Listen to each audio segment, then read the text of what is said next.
This is Providence Television International, the game changer.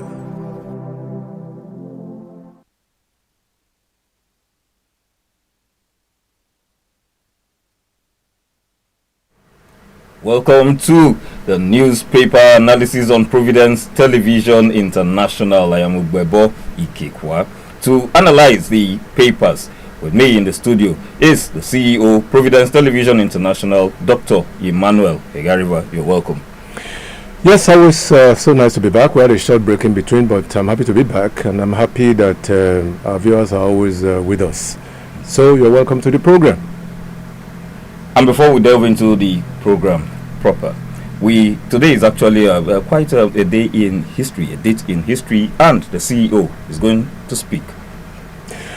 I wonder why people will not remember this day, for instance. 9/11, as it's popularly called, but it's September 11. It happened 24 years ago. I mean, how time flies. Yes. Almost a quarter of a century ago, 24 years ago, during the presidency of George Bush. It happened on the cool Tuesday morning in New York. And the Boeing 767 crashed into the tower of the World Trade Center in New York. That changed. You can see the picture there. That changed the face of terrorism in the world. And since then, the world has not remained the same. The Boeing 767 was loaded with 20,000 gallons of fuel. 20,000 gallons. It was deliberate. It was well orchestrated. And the first one, yes, it crashed into the World Trade Center. But there was also the second one, I think it was 17 minutes after. And that created all the mayhem, really. And a lot of people died. Hundreds and hundreds of people died in that incident. Some in the buildings and some on the ground. It was more than a disaster. And the world will always remember it because, as I said, it changed the face of terrorism. It was led by Osama bin Laden, who was trained really in America, you remember. And he was the head of Al-Qaeda, the terrorist organization. And again, as you will observe, that has spread across the world. I think it was in retaliation. Two things: America's support for Israel and America's intervention in the Gulf War. They were retaliating on that basis. And so hundreds of lives were lost. And the world has never seen anything like that. I hope we will not see anything like that again. Exactly. I sincerely hope that we will not see anything like that again. But it brings us to, you said 24 years ago. 24 and years. That could be masterminded by an individual. 24 years after, do you think the fight against terrorism, that it is being won? Unfortunately, it has spread more vigorously around the world, in small pockets here and there. I mean, we are talking about terrorism in Nigeria now, for instance. But that incident was so masterfully orchestrated. And believe it or not, the people who did that were trained in America. So they studied the American system. The pilots were trained in American aviation school. So they unleashed mayhem on America. And it has not remained the same. Yes, when Osama bin Laden was captured and killed, it was a big relief. But he had a lot of subordinates. He had a lot of listeners. In fact, that's why I do know that he was not given a burial that may considered to be conventional. He was buried at sea. So nobody will turn his burial site into a Mecca or that kind of thing. But yes, that's right. I mean, we have seen it. I just hope we don't see it again. Okay, something played out just in the UK some time ago where a terrorist was to be released, and the judge actually wished him well. It made the Britons go wild, and then they got continued. Okay, well, take your time. It is well that you've gone. And then some other individuals have been postulating that there should be the capital punishment for terrorists. Are you of this opinion? Yeah, I mean, the truth is a terrorist can ambush just one person, or two people, or three people, as the case may be, and they will kill scores of lives. Okay, I mean, look at what is happening in this country now, for instance. It's hard to explain, but I think, to answer your question directly, yes, if you go out for terrorism, it means that you are sure that lives will be lost, and you are not the owner of any life, by the way. So if you take a life, yes, your own stands at risk. Yes. All right, and then on this point, we'll get down to the newspapers. we all know that for any economy to grow, for any country to grow, that the issue of power must be stable.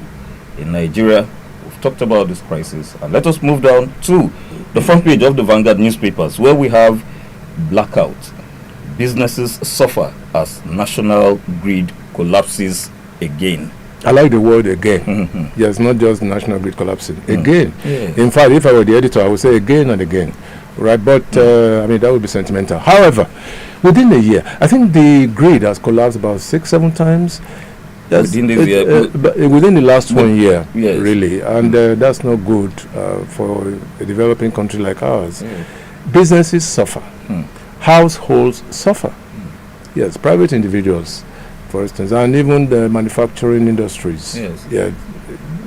MAN, Manufacturers Association of Nigeria, they've been crying and crying. Look what is happening in the power sector, for example. Now, when you have a collapse of the grid, what that means is that the country is totally out of sync with development efforts. And I've often said this. In this country, we trumpet the idea that, yes, we are developing and all that. But how can you say that we are developing when the power sector is nothing to write home about? It's a contradiction, like many other contradictions that we have witnessed in this country. It's a major contradiction. If you are talking about development, you must talk about the power sector. You cannot divorce it from development efforts. And that's what has been happening in this country, unfortunately. Now, I mean, we're running alternative power source in this station most times, and so it is with other organizations, media houses and all of that. So, but something has to be done. It doesn't have to be jinxed. Okay. It doesn't have to be jinxed. Nigeria has become, I mean, the euphemism is that of circus. Yes, it's like we're running a circus show here. And I don't believe that should be, because billions have been sunk into this. Exactly. And the question is, where have all the billions gone into? Okay? So, but we must do something about it. The government must do something about this malaise. Okay. It's a malaise, it's also a malady. Yes, a national malady and an embarrassment. Not just to the people in government, but also the people who use power. All right? So, but I think that, yes, we must, I don't know really if this will be the panacea, just as we have in the communication sector or telecom sector. Let us have a truly independent format. What I mean by that is, I mean, we must have independent bodies. Okay. Yes, that's where competition becomes virile and not viable. Time was when, I mean, the line I'm using now, I bought it, I think, about 20 years ago, I should think, for as much as 15,000 naira. Today, they rush at you to come and buy it for 500 naira or something. If you are not satisfied with A, you go to B. That's what should happen in the power sector. Let us give these things out to people who can manage these resources. When it happened during the time of Jonathan, I mean, we all thought it was well-meaning. It could have been well-meaning. But this is were given to cronies. And that's where we are today, right? Yeah. So, and by the way, in Nigeria today, we have many sources of power supply. We have hydro, which is water. We have thermal, which is heat. And we have gas. Well, gas, that's allied. But we have gas separate from the other one. So, but yes, I mean, we have these sources. People are even saying that we should have windmills in this country, particularly in the arid areas. Let us sit down for once and work things out. My advice to government, listen to this carefully. If we don't get it right, let us go to countries. I'm not even talking of countries in Europe. Let us go to countries in Africa. Algeria, Tunisia, Egypt, Morocco. Yes, Ghana, Rwanda, South Africa. I mean, these are countries that have gone above this malaise. Let us send our people, the experts, go out and understudy them. Let us see how they are going to do it. Yes, let us see how they do it. A friend of mine, a classmate of mine at Edo College, he was visiting Nigeria, I think about a couple of years ago, for his sister's wedding here in Benin. And both of them, himself and his wife, stopped by in Morocco. Yes, they stayed in Casablanca. And guess what? They thought they were in Europe because there were no outages. And what happened? Immediately they landed in Nigeria, power went off at the airport. So that reminded them that you are not back home anyway. So, I mean, and it's not funny. It's not funny at all. We must understudy this. There's no shame there. We must understudy these people. How have you done it? Okay. And maybe that will lead us somewhere. Some time ago, we were told that vandals were the major cause for most of... Why can't you protect the facilities against vandals? That's a lame excuse. Exactly. That's my question. Security. No. Security. Why can't you? I mean, people, vigilante and all that, they look after their transformers. Yes, local transformers all over the place. Why can't we set up high-powered intelligence network if they are talking about vandals? But I don't believe that. I think it's a red herring. Okay, so, but they must look at the fundamentals. Yes, and what are those fundamentals? Personnel, national interest, political will, to do it right. Political will to do it right. We can do it. Yes, I mean, let it be a sing-song. And lastly, let me also say that we must declare a state of emergency on the power sector. 3 areas we must declare a state of emergency on. 1, security. 2, power sector. And 3, the road infrastructure in this country. Emergency. Forget about every other thing. Let us tackle these things first, because these are the things that bring true development. Okay? Why are boys and girls running to Europe and elsewhere? Because they cannot get security. There are not good roads to travel on. Okay? And power is not just there. In some parts of Nigeria, 3-4 hours a day. Out of 24 hours in a day, 4 hours. In fact, you'll be lucky if you have 4 hours. Sometimes in some areas, you have 24 hours of darkness. 24 hours. And that goes on and on and on. So what is the problem? Are we really truly jinxed? Exactly. Yes. And that brings me to a question. If we are truly jinxed, in this very station, and I think this was the only station that that individual actually came out to say that he wanted to start off a power plant. And then there was this bureaucracy of where it should be situated. And so do you think that the federal government has any role to play against such things, or if they are in support of a particular place where such projects should be cited? It's unfortunate. I mean, to Chief Ezekure, who is one of the leading lights in electrical supplies and all sort of things, he was here as one of our guests, and he said it clearly. He was frustrated. I mean, he was to cite an industry where they manufacture transformers. Oh, somebody in Abuja said, no, why must it be in point A? You bring it to point B. And that created a lot of logistic problems. You remember? So, but the government should have the political will.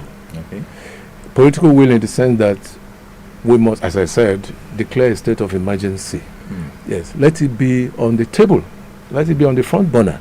Yes, let it be on the front burner, because it's a shame, really, that Nigeria, in this century, we are still talking about 3-4 hours of electricity supply on a daily basis. If you go to Ghana, I will give you an instance. You know, before the station was set up, there's a young man here who was one of my tenants. Suddenly he left. I didn't know where he went to. His relations came. Oh, where is Sonny? I don't know. That was my response. Some months after, he surfaced. Sonny, where have you been? He said, Daddy, I've been in South Africa. That was during the xenophobia issue. And so the family people were happy. They came here and told them that this is the situation. Not long after, the boy came back to tell me, oh, Daddy, I'm going back to South Africa. I said, why? You had a thriving business here. It was a designer or something. I know his response. He said, for the 9 months he was in South Africa, there was no power outage. Not on one single day. No power outage. So he said he was going back. I couldn't stop him. Yes. It was not in Johannesburg. It was not in Pretoria. On the outskirts, probably close to Soweto or something. But yes, that's what his excuse. He was going back to South Africa. And still now he has not come back. Okay? So it's a national problem. Exactly. Well, we hope that problem gets resolved very, very soon. This takes us to the next issue that we are going to analyze. Then, while I was growing up, I knew that it was only in sports, especially when it comes to athletics, that you hear the term beat the gun. But then, in Nigeria today, that term now extends to politics. Let us look at the front page of the Punch newspapers. 2027, police, INEC move against early campaigns. This is not the first time they are saying it. That's the shame of the whole thing. It's not the first time. They said it before, and we discussed it on this program. Okay, but they are saying it again, meaning that they are serious about it. But how serious are they? Okay. Because in the process, some people are emboldened, while others are enfeebled. Yes, they have been made weak. Okay. Apparently because of certain things that go on in government or whatever. But I would say that what is good for the gander should also be good. What is good for the goose Yes. should also be good for the gander. Let us have a level playing field. Because what is happening is that some people who are close to government, they are using the opportunity of the time lag, to bring up all kinds of banners, Yes, and all sorts. Openly, they're not even hiding it. Openly. Yes. To the chagrin of the opposition parties. Okay? And that's why I think one of them is crying out. Okay. The police, INEC should be on top of his game, for God's sake. I mean, if you do this and the name of the corporate parties, or party in this case, is always there, is known to everybody. So why don't you get the people apprehended and let them explain why they must be doing that? Because in any case, there's a timetable for these things. Timetable, there's a time for electionary campaign, there's a time for whatever, and there's a time to cease fire. Right. Yes. So why are we jumping the gun? You're right. I mean, people are jumping the gun almost with impunity. Yes. What I think should happen is that the presidency should come hard on this, because if they don't, the general feeling is that while these things are being done, the presidency is turning his eye to the other side. Exactly. Okay? Yes, and the government in power must do things according to the rule of law. Because, I mean, these are regulations from INEC. It has to do with the rule of law. That's what we're talking about. Yes. And so on this note, do you think that for such billboards, would it be illegal if opposition decides to tear down such billboards? Well, that will be taking the laws into their hands. Okay. Yes, I won't support that. But INEC should do his work. If INEC does it, that will be fine. Okay. Not hoodlums. Okay. Yes, if INEC, I mean, they have the mechanism to do that. Yes, we have warned you that we are seeing your billboards all over the place. They can bring some billboards down. Okay. But will they have the nerve to do it? Yes, that's the question. Will they have the nerve? Do they even have the capacity to do it? And That's the issue. Does the National Orientation Agency come in here? Yeah, just forget about that. I mean, is it not a national agency? I mean, the order comes from somewhere. No, don't try it, and they won't. But you see, that is why we should have strong institutions. Okay. Institutions that are not necessarily enfeebled, by bureaucracy and red tapeism.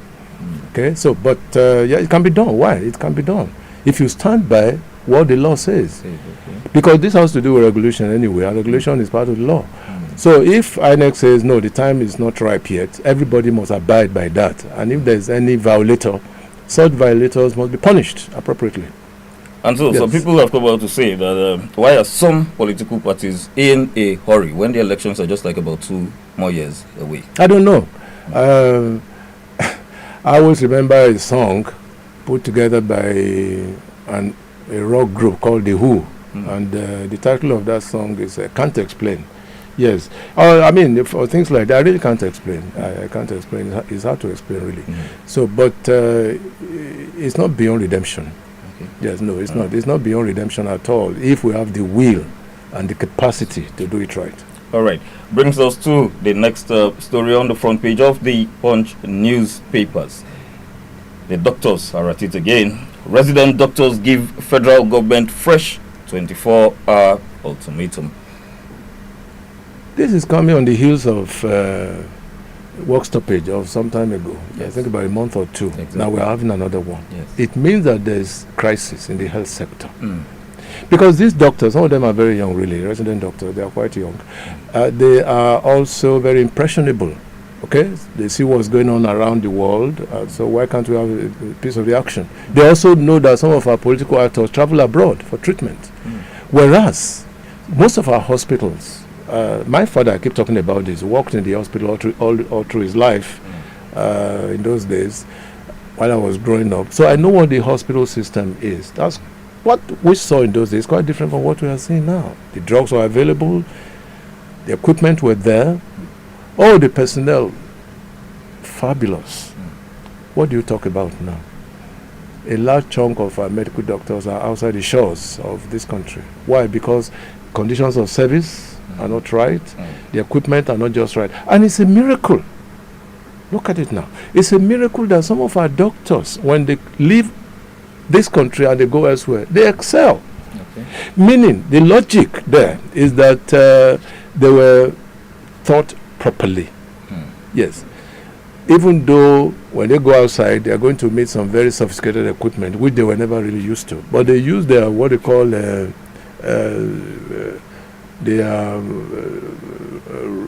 knowledge, the rudimentary knowledge, for instance, to be able to tackle some of these things. And I believe that, yes, government must address the issues properly.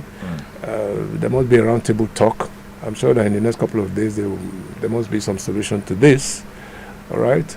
We cannot continue to have work stoppages from our doctors. It doesn't tell well on this nation. And who suffers, by the way? The average patient. Exactly. It's the average patient that suffers. The high-ups, they don't care. They don't care whether doctors, in any case, they have their private doctors who come to treat them at home. And if the situation becomes bad, they can now travel abroad for a simple migraine. And all of that. So, but the common people are the ones who suffer. Yes, exactly. At the end of the day. And allied to that, we must talk about drugs in the hospitals. Okay, the doctors are not just fighting for themselves. Obviously, they are also fighting for the interest of the workers, or rather the patients. Yes. When you go to hospitals today, public hospitals particularly, most of the drugs recommended are not there in the hospitals, so you must go outside to a pharmacy somewhere, which is not also good. Yes, drugs must be made available, and that's the way it is. That also brings us to logistics. We remember, I will not mention the health institution in Nigeria that had to tell patients to come down with their generators. No, it was viral. It went viral. University of let's not. It was. No. Why are you talking about that? It was there. Then people saw it. Exactly. Yes, people saw it, and it was a huge blemish. Exactly. It was a huge blemish. I mean, UCH, the number one teaching hospital in Nigeria, and in the open lawns, people came with their generators and things like that. It did not tell well. I mean, for goodness sake, let us call a spade a spade. It did not tell well. The story went viral. In some climes. Viral. In some climes, the Minister for Health would resign immediately. Oh, yes. But nothing like that. No. Look, in some instances, the Minister of Power should resign. The Minister of Power should resign. Yes, but in this country, nobody resigns. When the box stops at your table and you know that you cannot proceed from there, you throw in the paper. All right, that's what happens in civilized environments, by the way. Yes. And it throws up the element of integrity. But in this country, look, I don't even want to talk about this. We're talking about power now. I understand. I don't want to mention the name. There's somebody in charge was building a Fantasia, a building, and he celebrated it. Yes. A Fantasia, a building that cost probably billions, and yet the power sector is not working. Exactly. So, I really do not. I can't explain, really. I really cannot explain what's going on. And I think that, yes, the political will must be there on the part of government to do certain things. Let us begin to think of Nigeria as a true giant, not a giant who has legs or feet of clay. Yes, real giant. I mean, the real sense of it. I mean, a lot of nations still look up to us. All right, but we must behave as a true giant, a giant of Africa. Yes, that's what it is. Now, in all these ramifications, talking about the health sector, the power sector, if it is not actually working the way it should, have you ever been of the opinion that expatriates should be brought in?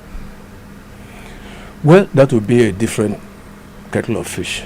We have people in this country. Don't tell me about expatriates. We have engineers, great engineers in this country. I would not buy into that. What I will buy into is our engineers should be exposed to other climes. Let them understudy what's going on, and they can come back with a lot of knowledge. But to bring expatriates, or it's neither here and there, you are losing your sovereignty. By the way. I mean, look at what is happening in China now, the relationship between China and some African countries. A lot of African countries have been taken over by the Chinese. They are losing their sovereignty. That's exactly what might happen. I would pray that, yes, our faculties of engineering, if you're talking about the power sector, electrical, electronics, engineering departments or faculties, should be up and doing. We have professors. What are they doing? Of course. We have professors of electrical engineering, professors of, they call it elect now, electrical electronics. What are they doing? They should not be sedentary. No, they should not. They should do research, proper research into how these things can be done. In fact, as I've said this before, there is no university, I mean, I'm talking about the first generation universities that cannot provide powers for themselves. Localized power supply. Uniben can do that. Nsuka can do that. UI can do that. Yes, they can. Because these are small towns, their own, and they have the facilities. They have the human resource facilities that can make these things happen. Yes. Well, that's all we have for the newspaper analysis today. But as usual, the CEO has a parting shot. Well, we have a new thing going on now. I mean, we're going to have regular programs that will be novelties as such. We have one already. Our editorial is the first time it's happening in any television station. We have an editorial. We have two already. Okay, it's going to be on a regular basis. Let us begin to synthesize some national issues, particularly on leadership. Okay, you never can tell. Somebody high up there will just watch, and that will stimulate some interest and as to how things should go. So, but we have started. Yes, our editorial, and I know that we have a lot of very wonderful responses from some African countries, from Europe, from US, from Canada. We've had them commending our efforts. We don't want to go on any ego trip, but yes, we must talk about it. Yes, we will have editorials. Continue to have editorials. That's our take. Exactly, and well, not really going on an ego trip.